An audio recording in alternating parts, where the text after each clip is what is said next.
Dear friends, welcome to this video lecture series on Surveying 2. Now today we will learn regarding the lesson number 4, that is use of analytic lens in tachometry. So as you know that in previous lecture we have seen that formula for tachometric distance and RL in case of line of sight is upward and staff vertical. So already we have discussed this topic in lesson number 3, where we have seen that if we use the tachometer, that is telescope, and we will have a level ground and we will place the here staff.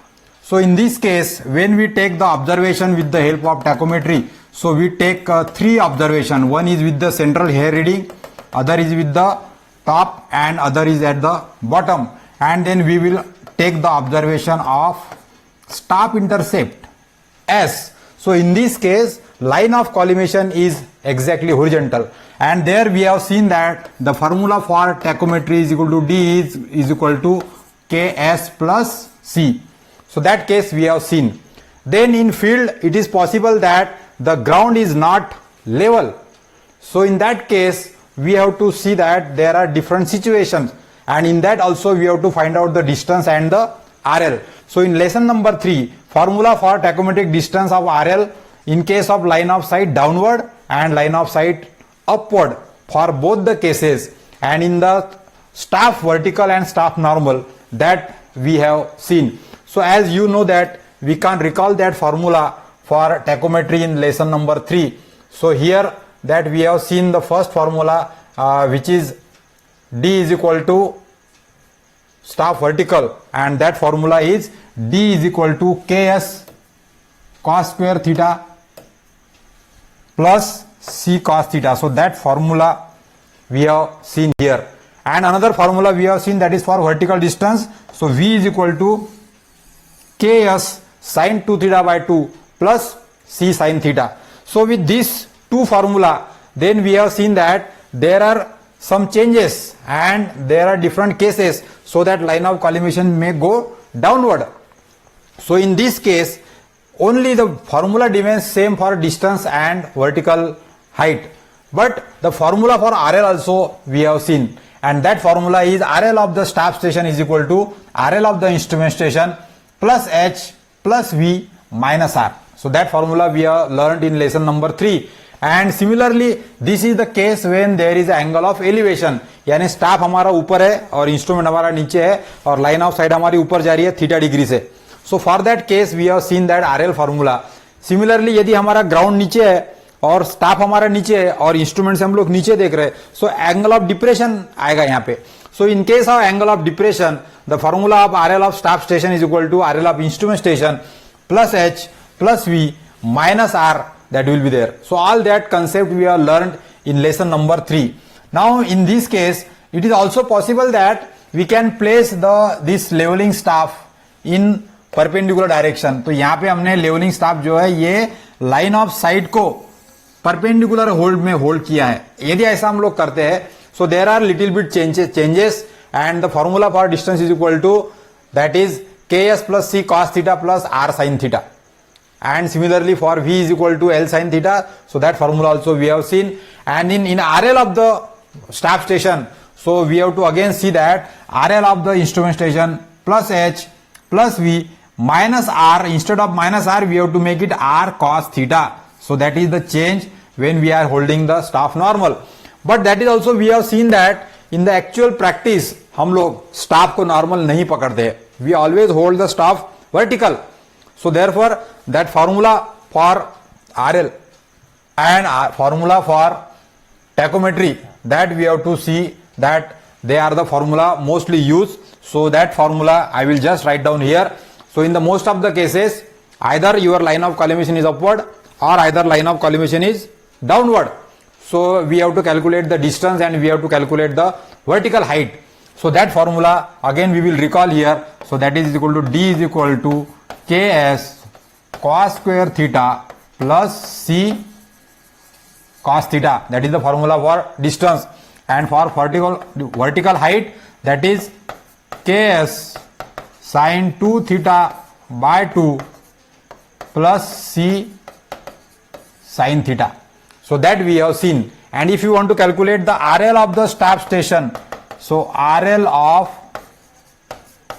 stop station, that will be equal to RL of instrument station plus H plus V minus R. So these are the three important formula that we have learned up to lesson 1, 2 and 3. Now with this formula we can make some of the simplification, and for making this simplification we can use analytic lens in the telescope. So here in this unit we will see regarding the how analytic lens is used and then how the formula become simpler. So for that, one by one we will see that formula for tachometry, that distance we have seen in the third chapter. So now we will add analytic lens into that. So analytic lens का मतलब ये है कि जो हमारा telescope है, already we have seen that in our telescope. So here suppose this is our telescopic tube. So there is a eyepiece and there is a objective lens. So two lenses are there and we watch inside this. So here we will observe the staff. तो यहाँ पे ये telescopic tube में यहाँ पर हमारा एक focusing screw होता है. तो इसके अलावा हम लोग यहाँ पे एक एनालिटिक लेंस एडिशनली ऐड कर सकते हैं टेलीस्कोपिक ट्यूब के अंदर. तो उसके अंदर लेंस की नंबर ऑफ संख्या, पहले 2 लेंस थे तो अब 3 हो गए. So this additional lens that we are providing, that is referred here as analytic lens. So additional convex lens is called as analytic lens which we are adding into the telescope. So what happened because of that? So analytic lens is placed between the diaphragm and the objective. So आपका जो cross hair का diaphragm है यहाँ पे लगा होता है cross hair का डायफ्राम, जो हम लोग आई पीस में से देखते हैं, और यहाँ पे हमारा ऑब्जेक्टिव का लेंस है. इन दोनों के बीच में हमने एक एडिशनल यहाँ पर एक लेंस लगा दिया. So that is the analytic lens which is added between the diaphragm and the objective lens. So analytic lens is also called as, we can call it as unalterable or invariable. Analytic का मतलब हम लोग देखते हैं तो इसका मतलब होता है unalterable और invariable. तो इससे क्या हो रहा है कि जो हमारा फार्मूला है D is equal to KS plus C, इसमें K जो मल्टीप्लाइंग कांस्टेंट है और C जो एडिटिव कांस्टेंट है, इसमें का जो वेरिएशन है वो हम लोग यहां पर कंट्रोल कर सकते. And therefore here because of addition of the analytic lens, हमारा जो वर्टेक्स है is form at the vertical axis of the instrument and is fixed. तो इससे हमारा क्या हो रहा है कि एनालिटिक लेंस ऐड करने से हमारा एडिटिव कांस्टेंट जो है उसका फार्मूला है C is equal to F plus D.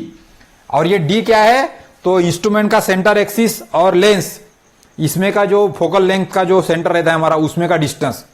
सो उसके वजह से हमारा एडिटिव कांस्टेंट यहां पे आ जाता है. तो ये D को हम लोग 0 कर सकते, और D को 0 करने के लिए हमने क्या किया, एक एडिशनल लेंस लगा दिया टेलीस्कोप के अंदर, so that this constant become 0.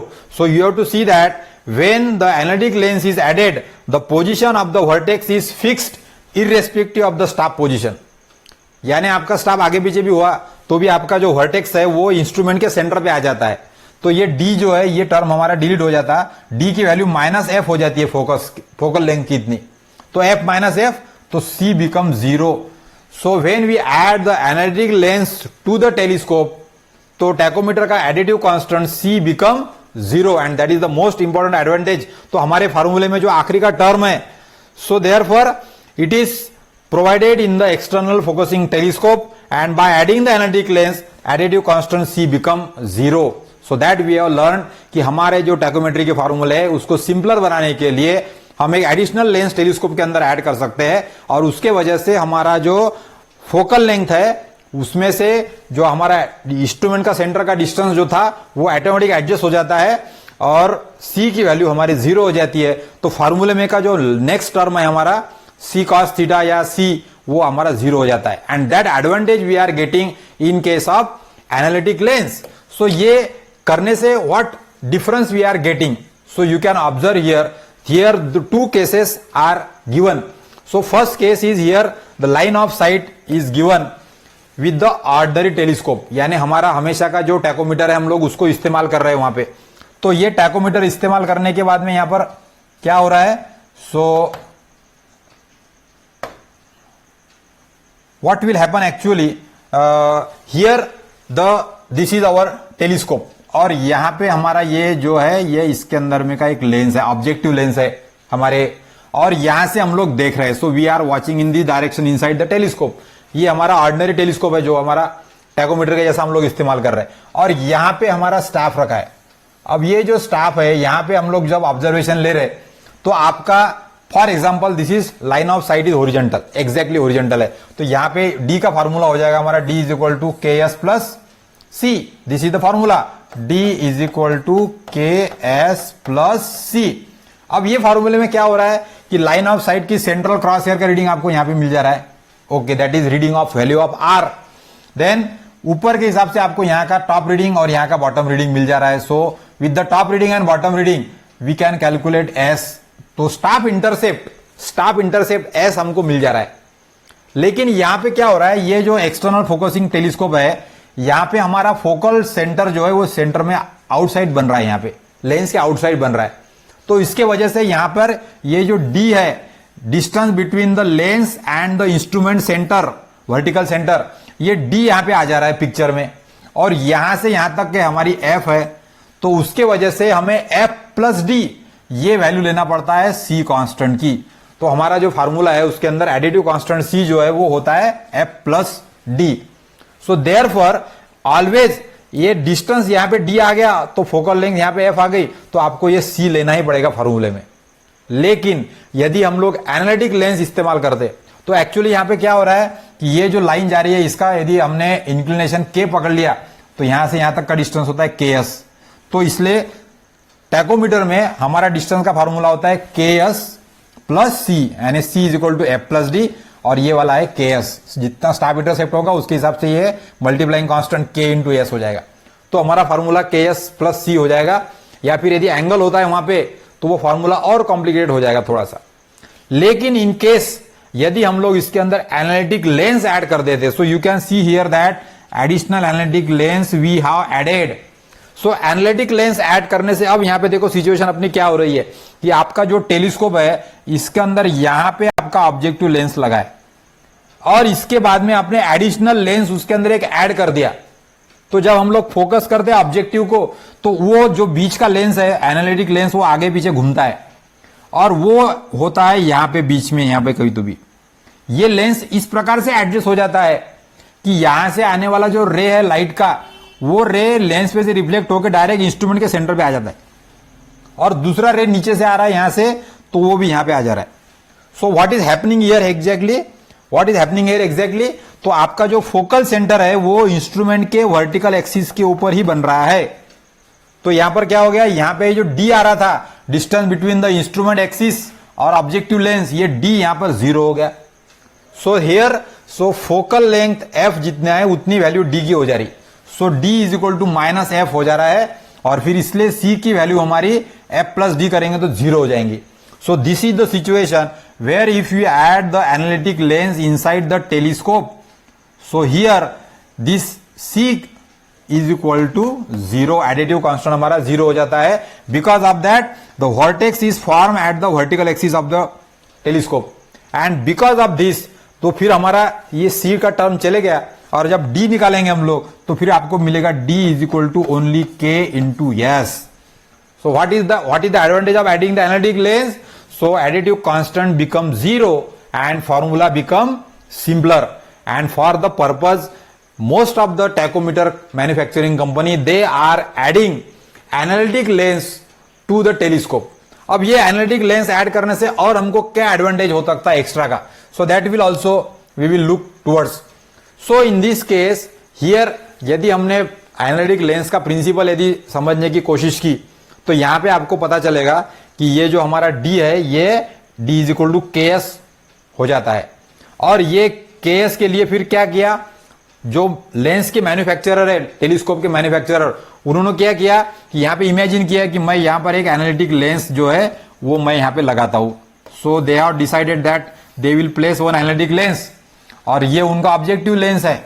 और ऐसा करने से जो अब आपकी जो फोकल लेंथ थी पहले वो आपको 0 करनी है। तो यहां पर अभी ये यदि समझ लो डिस्टेंस है इंस्ट्रूमेंट जो है सेंटर और ऑब्जेक्टिव लेंस, इसका डिस्टेंस है यहां पर D। अब ये D डिस्टेंस को हमको 0 करना है, इसके लिए हमने यहां पे जो आपका डायफ्राम है, आई पीस जहां से हम लोग इनसाइड देखते हैं, और हमारा ऑब्जेक्टिव लेंस, इसके बीच में एक लेंस लगा दिया। तो ये लेंस के कारण से क्या हो जा रहा है कि हमारा जो इंस्ट्रूमेंट का वर्टेक्स जो है वो इंस्ट्रूमेंट के वर्टिकल एक्सिस पे ही बन रहा है बराबर। तो इसके वजह से हमारा D is equal to formula हो जा रहा है D is equal to K yes.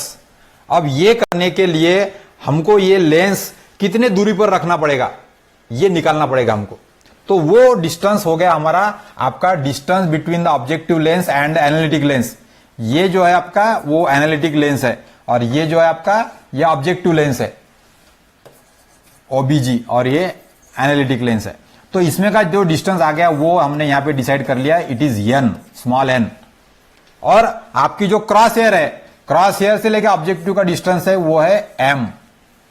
और फिर यहां पे आपका इंस्ट्रूमेंट का जो ओरिजिनल फोकस था उसके हिसाब से अभी एनालिटिक लेंस ऐड करने की वजह से आपका फोकल डिस्टेंस f डैश हो जाएगा, f के बजाय f डैश हो जाएगा।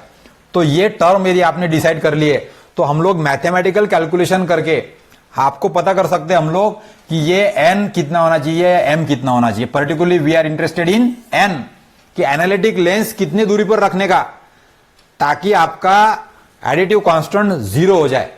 सो that is possible and for the purpose we can understand that. So these are the calculations you have to remember. तो हमारे ये फॉर्मूले में हम लोग पहले मल्टीप्लाइंग कांस्टेंट जो k है वो हम लोग निकाल सकते। So where here in this case as it is given that k value that is given as per the formula, that is k is equal to f into f dash। ये f dash जो है analytic lens डालने के बाद की focal length है हमारी, और divided by into bracket f plus f dash minus n into bracket i बोले तो हमारा स्टेडिया हेयर का डिस्टेंस है, i is the stadia hair distance. तो हम लोग यहां से मल्टीप्लाइंग कांस्टेंट k निकाल सकते, लेकिन हम इसके इंटरेस्टेड नहीं है। हमको अभी यहां देखना है, इंपॉर्टेंट है, हमको n निकालना है। So here we can calculate n। So here n is equal to f dash plus f into d divided by f plus d। तो आपको सभी टर्म मालूम है, फोकल लेंथ आप लोग को मालूम रहती है, आपको d मालूम रहता है, इंस्ट्रूमेंट का एक्सिस और ऑब्जेक्टिव का डिस्टेंस। और ये फॉर्मूले से हम लोग f डैश बोले तो एनालिटिक लेंस के लिए फोकल लेंथ है, और f बोले तो नॉर्मल ऑब्जेक्टिव लेंस की फोकल लेंथ है। तो आपको f भी मालूम है, f डैश भी मालूम है और d भी मालूम है। तो इसमें से आप n निकाल लो, और जितना n आएगा तो उतने n डिस्टेंस के दूरी पर, जैसा कि आपने यहां पे देखा कि n डिस्टेंस के दूरी पर आपको एनालिटिक लेंस यहां पे लगाना है। So analytic lens we will place at a distance of n। तो we can calculate the n by using this formula, और n निकल गया तो फिर हम लोग ये टर्म का इस्तेमाल करके k और c भी निकाल सकते हैं। लेकिन यहां पर c की वैल्यू मैंने आपको बताया कि वो जनरली 0 हो जाती है, c is equal to constant, और हमारा k जो है ये जनरली हम लोग क्या करते हैं, k is equal to 100 set करते हैं। So that is the advantage here, by adding the analytic lens हम लोग मल्टीप्लाइंग कांस्टेंट जो है हमारा वो मल्टीप्लाइंग कांस्टेंट सेट करते हैं 100 के लिए। यानी हम लोग यहाँ पे 100 की वैल्यू रखते, और 100 वैल्यू के लिए आपको n कितना है वो भी आप निकाल सकते हो, क्योंकि बाकी सारी चीजें इसमें मालूम है। f focal length, f dash analytic lens की फोकल लेंथ ये आपको मालूम है, और आप n कैलकुलेट कर लो, और वो n कैलकुलेट करेंगे उतने डिस्टेंस पे आपने एनालिटिक लेंस लगाया। तो आप ये भी कर सकते हो कि आपको मल्टीप्लाइंग कांस्टेंट आपका फिक्स हो जाएगा 100 और c आपका हो जाएगा 0। तो एनालिटिक लेंस ऐड करने से हमको एडवांटेज ये मिलेगा कि जो हमारा फॉर्मूला है d is equal to K S plus सी, इसमें क्या हो जाएगा, k हो जाएगा 100 और c हो जाएगा 0। तो हमारा फॉर्मूला हो जाएगा d is equal to 100 into S का मतलब सिर्फ स्टाफ इंटरसेप्ट। यानी आपको क्या करना है कि आपको सिर्फ इंस्ट्रूमेंट रखना है, और ये आपका स्टाफ रहेगा, और ये स्टाफ के आपने 3 ऑब्जर्वेशन ले लिए। टॉप का ऑब्जर्वेशन लिया आपने और बॉटम का लिया, top reading minus bottom reading करेंगे तो आपको एस मिल जाएगा। तो एस निकाल लिए तो तुरंत आप 100 से मल्टीप्लाई करके तुरंत डिस्टेंस बता सकते हैं। हम लोग मुंह जबानी भी डिस्टेंस बता सकते हैं। सपोज एस की वैल्यू 2 आ गई तो आपका डिस्टेंस हो जाएगा 200 metre. So that is very easy to find out the distance by verbally calculation also.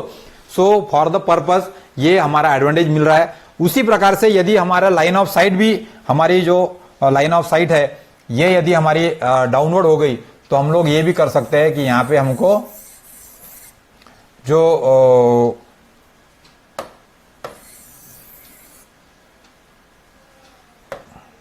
so what we can do, the formula for D, as we know that D is equal to KS cos square theta plus C cos theta।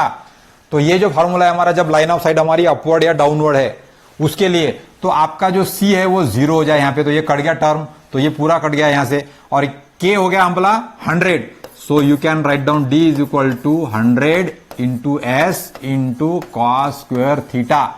तो formula become simpler. Similarly जब vertical distance निकालते हैं हम लोग, so V is equal to KS sine 2 theta by 2 plus C sine theta. तो ये वाले फॉर्मूले में भी एनालिटिक लेंस का यदि इस्तेमाल कर रहे हैं तो C बिकम 0 और फिर आपका टर्म एकदम सिंपल हो गया। सो आपको मिलेगा V is equal to 100 into S into sine 2 theta by 2। तो आपका फॉर्मूला जो है वो सिंपल बन रहा है। So that is the advantage of using the analytic lens in the tacheometer, and there by we can reduce the calculation distances. So here as we have seen that the formula becomes simpler, so just we can recall the formula when line of sight is elevated upward। so जैसा मैंने आपको बताया, तो यहां पे क्या हो जाएगा, आपका जो वर्टेक्स है वो इंस्ट्रूमेंट के सेंटर पे बनेगा यहाँ पे बराबर। तो इंस्ट्रूमेंट के सेंटर पे बनने से यहाँ पे कोई C वगैरह आया ही नहीं है हमारा। सो उसके वजह से आपका जो फॉर्मूला है वो D इज इक्वल टू हो जाएगा L cos theta. So D is equal to KS cos square theta हो जाएगा। C का टर्म इसके अंदर है ही नहीं। सिमिलरली यदि V है तो V is equal to N sine theta, तो इसमें V is equal to KS cos theta sine theta, या फिर V is equal to sine 2 theta by 2। ऐसा करके आपके फार्मूले जो है वो सिंपल हो जा रहे हैं। So this is another case when the analytic lens is added in the telescope and the line of sight is elevated upward. RL का फार्मूला वही रहने वाला है, क्योंकि RL के फार्मूले में कोई चेंज नहीं हो रहा है, वो तो RL के फार्मूले डिस्टेंस और V पे डिपेंड है। So that is one of the formula. Then another case may be there, that is actually line of sight is downward। तो आपके जो भी फार्मूले आ रहे हैं सिंपल टैकोमेट्री से, वो सारे फार्मूले हम लोग यहां पर मॉडिफाई कर सकते। So therefore we will understand first here what are the advantages and disadvantages of the using the analytic lens. So this question can be separately asked. So in an ordinary external focusing telescope the additive constant is a nuisance and it is eliminated and computation is made quicker। so that advantage we are getting कि हमारा additive constant 0 हो चुका है इसके अंदर। और उसके बाद में फिर as a rule analytic lens is sealed against the moisture और द डस्ट। ये हमको याद रखना है when we include the analytic lens. तो एनालिटिक लेंस के वजह से क्या हो रहा है एडिशनल, कि आपके ऑब्जेक्टिव लेंस और आईपीस इसके बीच में एक एडिशनल लेंस आने की वजह से उसके अंदर का जो भी लाइट कंडीशन है वो थोड़ी सी ब्लर हो सकती है। तो इसके लिए एनालिटिक लेंस सही में क्लीन रखना चाहिए आपने। The loss of sight may be compensated by the use of slightly larger objective glass। तो जो टेलीस्कोप में हम लोग एनालिटिक लेंस ऐड करते हैं उसमें आपका जो क्लियरिटी है वो अच्छी बनी रहने के लिए हम लोग क्या करते हैं कि थोड़ा जो टेलीस्कोप की ट्यूब जो है उसको थोड़ा मोटा कर देते, डायमीटर बढ़ा देते उसका, तो ऑब्जेक्टिव लेंस भी बड़ा हो जाता है। एनालिटिक लेंस ऐड करने के बाद में भी आपको क्लियर दिखाई देता है। सो एपर्चर का जो विजन है वो हमको मेंटेन करना पड़ता है। So that we have to take care of when we are adding, जब हम लोग एनालिटिक लेंस उसके अंदर ऐड कर रहे हैं। Then the analytic lens absorb much of the incident light and because of that we have to provide the good quality of lenses. तो ये हमारा एक डिसएडवांटेज हो गया यहां पर एनालिटिक लेंस की वजह से कि थोड़ा लाइट हमारा डाउन दिखता है उसके अंदर। And the analytic lens can not be easily clean. अब ये भी है कि आईपीस और ऑब्जेक्टिव लेंस, ये दोनों ऑब्जेक्टिव लेंस बाहर से खोल सकते हैं आप, आईपीस आप इधर के पीछे के साइड से खोल सकते हैं, लेकिन एनालिटिक लेंस उसके अंदर रहता है। तो आपको वो टेलीस्कोप की ट्यूब के अंदर का एनालिटिक लेंस निकाल के यदि उसके ऊपर मॉइस्चर, फॉग या फिर इस प्रकार से कुछ इंफेक्शन होता है तो वो लेंस को क्लीन करने के लिए हमको थोड़ा सा तकलीफ होती है। So that is also one of the disadvantages. But if the analytic lens is adjustable it is potential source of error. कुछ कुछ मैन्युफैक्चरर ऐसा करते हैं कि जो एनालिटिक लेंस है वो मूविंग रखते हैं, उसके अंदर एक नली और लगा के पूरा उसको बाहर निकालने के लिए हमको अरेंजमेंट रखते हैं, लेकिन उसके वजह से कंप्यूटर के अपना टेलीस्कोप के अंदर एरर आती है, बिकॉज उसका जो फिटिंग और उसका जो डिस्टेंस वगैरह बराबर नहीं हुआ। जैसा कि हमने देखा यहाँ पे कि C जो है वो डिस्टेंस के ऊपर डिपेंड है, फोकल लेंथ के ऊपर है. So if there is chances of error, so that also we have to eliminate. And simplicity and reliability of the external focusing telescope is last. तो एनालिटिक लेंस के कुछ disadvantages भी है, लेकिन ये डिसएडवांटेज हम लोग ओवरकम कर सकते हैं कि जो टेलीस्कोप की सिंप्लिसिटी है उसके लिए एनालिटिक लेंस जो है वो फिक्स कर दो उसके अंदर, उसको मूवेबल मत रखो, डायमीटर बढ़ा दो उसका, तो आपका जो अंदर का लाइट कम हो रहा है वो भी एडवांटेज मिलेगा और आपका फॉर्मूला जो है वो भी सिंपलर हो जाएगा. So therefore by adding the analytic lens we can make the formula for tacheometry very simple. So here on this lesson number 4 we will summarize that we have seen the formula for tachometric distance and arrow in case of line of sight upward and staff normal. तो लेकिन analytic lens करने से जो हमारे तीसरे lesson में देखे थे हमने फॉर्मूले वो सारे सिंपल हो गए. उसके बाद में हमने formula for tacheometry of distance in case of line of sight downward, तो दोनों भी केसेस के फॉर्मूले जो है अपवर्ड और लाइन ऑफ साइट अपवर्ड और लाइन ऑफ साइट डाउनवर्ड, इसके फॉर्मूले आपके मॉडिफाई हो जाएंगे. उसके अलावा हमने ये देखा कि एडवांटेज ऑफ एनालिटिक लेंस क्या है. तो सबसे बड़ा एडवांटेज एनालिटिक लेंस का क्या है कि आपका एडिटिव कांस्टेंट C बिकम 0 और मल्टीप्लाइंग कांस्टेंट K इसको हम लोग फिक्स कर सकते हैं 100 बोलो या ऐसे किसी वैल्यू के ऊपर. So because of that your tacheometry formula become simpler, calculation become simpler और हम लोग डिस्टेंस कैलकुलेट करने के लिए आसानी से काम कर सकते हैं. So here how tacheometry formula become simpler using analytic lens, इसका भी एक्सप्लेनेशन हमने देखा. So this type of questions can be asked on this lesson number 4. So in the lesson number 5 we will learn regarding the what are the different tachometry problem by using these type of different formulas. So today we will stop here and we will again meet in the lesson number 5. Thank you for being with us for this tachometry lesson number 4. Thank you.